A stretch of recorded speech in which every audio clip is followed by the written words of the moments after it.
Депутат деген бұл сіздердің күнүмдүк жашооңуздардағы эрежелерди өзгөртө турган, ошо эрежелерди кабыл ала турган орган бұл парламент.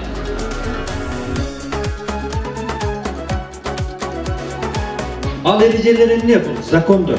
Закондорду кабыл алыш керек, жеңил. Ошол закондордун иштешин көзөмөлдөш керек. Негизги функциясы ушул. Чарбанын иштерин депутаттар талашып алып алганбыз. Бул чарбанын иши өкмөт жасай турган иштер булар. Кээде өкмөт жасай албаган үчүн депутаттар аны колго алышка туура келип атат. Бүгүнкү түптөлгөн өкмөт ошол система иш жасай албай атат. Пандемия көрсөттү.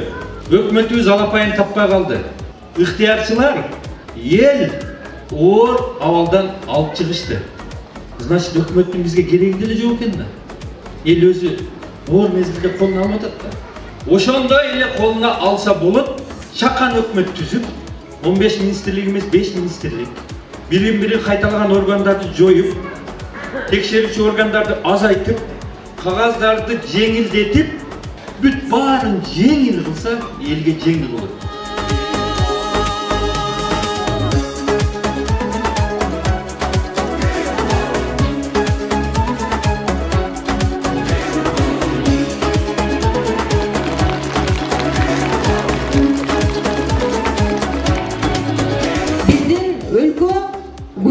Өнүгүп кете турган даремети бар.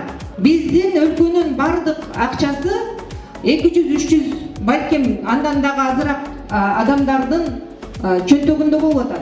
Биз ошол системаны өзгөртүп, ошол акчаларды бюджетке кайтарышыбыз керек. Алар менен ким күрөшөт? Коррупционерлер менен бир гана арты таза, мекен үчүн күйгөн инсандар гана ал иштерге бара алат.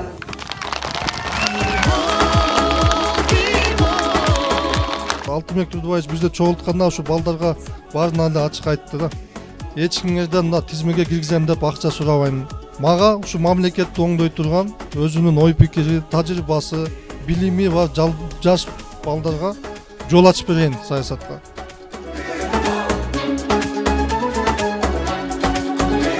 Мындай карасам булардын күптөгөн партиянын мүчөсү жаштар экен биринчиден. 80ден 90%га чейин деди.